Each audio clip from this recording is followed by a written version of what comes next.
Ito na ngayon guys. So, mascara na talaga kami. Hindi kasi namin napansin. Na namamatay. Oo. Naubusan na kami ng oras sa sobrang tagal namin kumilos. At aalis pa kami. Yan, pantay na kami. Naibit mo, Ria. Lalo saan kami pupunta? Ang sakit Lanyo. naibit mo yung anak ko Comment eh. lang kayo. Naman ko eh. Ano nga, sa bahay. Naiyak. Naiyak. Look lang yung lip liner ko. So, tapos na siya mag-mascara and then, lalagyan natin yung ilalim niya guys. So, done na kami.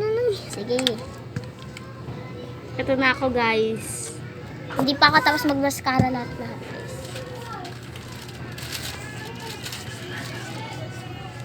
So yun guys. Oh, malalaglag pa sa akin. Magpa-final look na talaga ako. Up is a lemon. So, Highlight. sorry siya kasi, hindi pa kami done. Highlighter guys, sa ilong. Be, napakapal Para sa talaga yung aking kilay sa paglagay. Updated ko ng 15. Ingay ang Done na sabi. kami done na ako mag-mascara. So, lipstick na tayo. Last step na talaga ako. Ano nga Ah, tayo guys. nag-makeup tayo? Kita mo naman.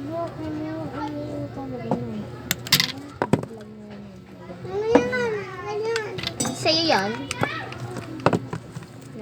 Ang ganda ng lipstick na Tapos na ako. Tapos na ako, te. Ayan din ginamit kita.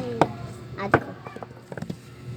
So, magpa-final look na kami isa-isa guys. Ito talaga So, tayo. ito yung final look ko. Then, ito yung sa kanya.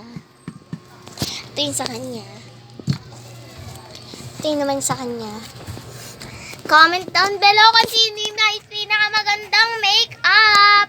Oh, So, guys. siya yung number 1, ako yung number 2, number 3, and then number 4. Isa-isa kaya. So, comment down below kung... O, siya yung final look mo. Bili So, arte-arte ka na. So, ito yung number 1. Pili kayo kung ayan ba. Ako yung number 2. Siya yung number 3. And siya yung number 4. So, comment down below kung sino yung mas nagustuhan yung makeup sa amin. 4. Bye-bye!